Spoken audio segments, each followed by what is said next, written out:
Մենք հրավիրված ենք հանդիպման այստեղ Արցախի ժողովրդի իրավունքների պաշտպանության խորհրդի անդամների հետ վրանում եւ միայն այդ ձևաչափով ենք մենք հանդիպել, հետեւաբար կարող եմ խոսել միայն այդ հանդիպման մասին, այն ինչ որ հայտարարվել է խորհրդի կողմից որպես առաջիկա օրերի ծրագիր, իսկ դա մարտի 29-ին տեղ ունեցած հավաքի անմիջական արդյունքներից է, երբ որ Արցախահայության, Արցախի ժողովրդի եւ նաեւ նրա իրավունքների պաշտպանության համար մեր բոլոր մյուս հայրենակիցների եւ Երևանում եւ Հայաստանի ուրիշ մարզերից եկած փաստորեն իմի բերվեց այն պահանջների խումբը, որը գրավոր ձևով ներկայացվել է կառավարության։ Ես կարծում եմ, որ սա ամենաճիշտ ժողովրդավարության ձևն է, որի մասին շատ են սիրում խոսել Հայաստանի իշխանությունները, եւ սրանից ավելի լավ ուղղակի ժողովրդավարության, անմիջական ժողովրդավարության արտահայտություն չի լինում, եւ իմ խորին համոզմամբ, ովքեր այս պահին օժտված են իշխանության լիազորություններով, նրանք անպայման պետք է մտածեն եւ լուծումներ գտնեն մարդկանց բարձրացած հարցերի։ Պարոն Ղուլյան, նայեք, ասում եք պետք է մտածեն, մի քանի տարի է այստեղ եք եւ իշխանությունները իրենց գործելավոճով համենայն դեպս, եթե անգամ հայտարարում են, որ մտածում են արցախցիների, նրանց իրավունքների մասին, բայց աշխատում են բոլոր առումներով վերացնել Արցախի սուբյեկտայնությունը, լռեցնել, կոծկել։ Հիմա հերթական ձեր այս պահանջների հանրահավաքի ֆոնին ակտիվացել են այսպես ֆեյքեր կամ գուցե իրական դեմքեր, որոնք ձեզ մեղադրում են պահանջներ բարձրաձայնելու մեջ, ատելության մթնոլորտ է գեներացում նույնիսկ ամենաբարձր իշխանական մակարդակներով։ Այս առնչությամբ ինչ դիտարկումներ ունեք եւ ինչպես եք պատրաստվում հակազդել, որովհետեւ ձեզ ուղղակիորեն մեղադրում են Հայաստանի Հանրապետությունը Արցախի Հանրապետության ուղով տանելու մեջ։ Զարուհի ջան, ես գիտեմ դրա մասին, շատ վատ է, որ հենց այդ ճանապարհով է փորձում իշխանությունը տանել այսօրվա պահանջները եւ դիմում բողոքները, որովհետեւ խոսքը վերաբերվում է այն մեծ ողբերգության հետևանքներին, որը տեղ ունեցել 2023 թվականի սեպտեմբերի 19-20-ի Ադրբեջանի հերթական ագրեսիայից հետո։ Այն հանգամանքը, որ 120,000 եւ ավելի մարդիկ հայտնվել են մայր հայրենիքում, ցույց է տալիս, որ դրան նախորդած ամիսներին մեր նաև Հայաստանի իշխանությունների կողմից, Արցախի իշխանությունների կողմից քաղաքականությունը ճիշտ ձևով չի ընթացել եւ չի հաջողվել գտնել այն երևի ճիշտ մոդելը, որի արդյունքում մենք կարող ենք շարունակել մնալ մեր փոքրիկ հայրենիքում։ Իսկ սա նշանակում է, որ մենք շատ կարևոր բացթողումներ ենք ունեցել եւ կարծում եմ, որ դա սկսվել է 2020 թվականին, առավել շատ շարունակվել է 2020 թվականի այդ սեպտեմբերյան 44-օրյա պատերազմից հետո։ Հետեւաբար այն ինչ որ այսօր է արվում, սա ուժերի, ռեսուրսների երևի ավելորդ վատնում է, որը իսկապես կարելի է այսօր ուղղել Արցախի ժողովրդի իրավունքների, սոցիալական խնդիրների եւ մյուս բոլոր կարիքների բավարարմանը։ Ինչու են այդպես վարվում իշխանությունները, չեմ կարող իհարկե նրանց տեղ որևէ բան պատասխանել, բայց միանշանակ կարող եմ ասել, որ քանի որ ամեն ինչ գնում է հենց այս ճանապարհով, որ այս դժգոհությունները չեն ավարտում, ուրեմն ամեն ինչ սխալ է շարունակվում։ Պարոն Ղուլյան, ինչ այստեղ արցախցիների հավաքական վերադարձի, ռազմաքաղաքական ղեկավարների վերադարձի մասին է խոսվում, Հայաստանի արտգործնախարարությունը հայտարարություն է տարածում, նշում, որ հայ-ադրբեջանական հարաբերություններում Արցախի հարցը դուրս է մղվել։ Նախ ինչպես կգնահատեք այս հայտարարությունները արտգործնախարարության այս գործողությունների ֆոնին եւ գուցե սա Ադրբեջանին հանգստացնելու քայլ է, որ այստեղ արցախցիները ակտիվացել են, նրանք ադրբեջանցիներին ինչ որ ձևով ուզում են հանգստացնել։ Ես տեղյակ եմ, որ այդպիսի մեկնաբանություններ կան, որ առաջին անգամ գուցե այս վերջին ժամանակահատվածում Հայաստանի արտաքին գործերի նախարարությունը խոսում է հենց Ադրբեջանի ներկայացրած այս պահանջների տրամաբանությամբ կամ նույնիսկ այդ լեզվով, սա շատ ցավալի է, որովհետև մենք չենք կարող այստեղ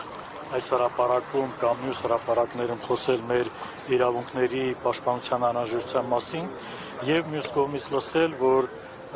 Լեռնային Ղարաբաղի հայության խնդիրների կամ քաղաքական կարգավիճակի հարցը այսօր դուրս է մնացել Հայաստան-Ադրբեջան բանակցությունների օրակարգից։ Գիտեք, կյանքը ինքն է ճիշտ սրբագրումներ անում եւ այն հանգամանքը, որ նույնիսկ այսպիսի քայլերով, այդպիսի զիջումների գնալով Ադրբեջանի իշխանությունները որևէ պատրաստակամություն չեն ցուցաբերում Հայաստանի հետ խաղաղության պայմանագիր կնքելու, սա էլ է ցույց տալիս, որ ամեն ինչ էլի գնում է սխալ ընթացքով։ Պարոն ամեն դեպքում օբյեկտիվորեն Հայաստանի Հանրապետությունը ունի հնարավորություն այսօր առաջ մղել Արցախի Հանրապետության հարցը։ Իհարկե ունի եւ դա ոչ թե ասում ենք որպես Արցախի ժողովրդի ներկայացուցիչներ, այլ ասում ենք երևի երկար ժամանակահատված եւ քաղաքական եւ դիվանագիտական աշխատանքներում որոշակի ճանապարհ անցած որպես անձնավորություններ, որպես գործիչներ։ Գիտեք, երբեք հատկապես մեր տարածաշրջանում ավելորդ զիջողականությունը համարժեք պատասխանի չի արժանանում, առավել ևս որ խոսքը վերաբերում է Ադրբեջանին, Թուրքիային կամ այնպիսի անդիմախոսների հակառակորդների, ում հետ մենք երկարատև դիմակայության ճանապարհ ենք անցել։ Եվ չի եղել պատմության մեջ այսպիսի դեպք,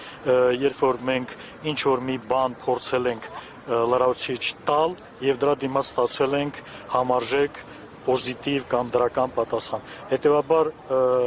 այն աշխատանքը, որ այսօր կատարվում է այդ նույն խաղաղության պայմանագիրը մոտեցնելու իմաստով, ես ցավով եմ սա ասում, սա բոլորովին սխալ ճանապարհ է եւ որևէ կոնկրետ արդյունքի դժվար թե հասցնի եւ դրա ամենավառ արկայությունը նա է, որ նույնիսկ հայտարարելով, որ այդպիսի պայմանագիր, համաձայնագիր արդեն պատրաստ է, բոլոր կետերը համաձայնեցված են, որևէ խոսք չկա դրա ստորագրման մասին։ Հակառակ Ադրբեջանի կողմից դրանից հետո հնչում են նոր պահանջներ, նոր առաջարկներ, որին բնականաբար նրանք սպասում են, որ քանի որ Հայաստանը հենց այդ ճանապարհի վրա է մշտական զիջումների, պետք է գնա հերթական այդ քայլերի։ Այլընտրանքը այս քաղաքականության որն եք տեսնում։ Այլընտրանքը պետական շահի գիտակցումն է, պետական շահը առաջին տեղում դնելն է։ Ես չեմ կարող ռեսուրսներով, պարոն Գուլյան, Հայաստանի Հանրապետությունը ասում են պարտված պետություն է, պատերազմ պարտվել է, տարածաշրջանային իրողություններում այս պահին համենայն դեպս ներկայացնում է որպես թուլացած պետություն։ Հայաստանի պետությունը միակը չէ, որ պարտություն է կրել եւ բազմաթիվ աշխարհում տարբեր պետություններ կան, որոնք անցել են նույն ճանապարհով, բայց իրենց մեջ ուժ են գտել, լավ Գերմանիա ասենք, Ճապոնիա ասենք, բոլոր մյուս պետությունները։ Ես համոզված եմ, որ հիմա էլ երևի հարց է առաջանում, որ արդյոք մենք այդ ռեսուրսներն ունենք։ Այն պետությունը, որը 90-ական թվականներին կարողացել է հավաքել իր ամբողջ ռեսուրսը, համահայկական խնդիր նպատակ սարքել Արցախի ազատագրման հարցը, ես համոզված եմ, որ ճիշտ աշխատելու դեպքում կարող է նույն ձևով հավաքել եւ ամբողջացնել իր ռեսուրսները։ Պարոն Ղուլյան, եւ ինչպես է հնարավոր տակ պահել Արցախի հարցը, նորից ստանել բանակցային սեղան։ Գիտեք, սա երևի այն մարդկանց խնդիրն է, ովքեր ամենօրյա ռեժիմով են դրանով զբաղվում,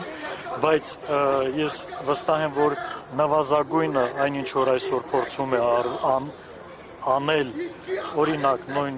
Արցախի ժողովրդի հավաքական վերադարձի այդ հանձնախմբի միջոցով Վարդան Օսկանյանի գլխավորությամբ հարցը տակ պահելու, հարցը միջազգային կազմակերպություններում մշտապես ներկայացնելու եւ այդ հարցի հետևից գնալու, տարբեր միջազգային ֆորումներում հանդես գալու,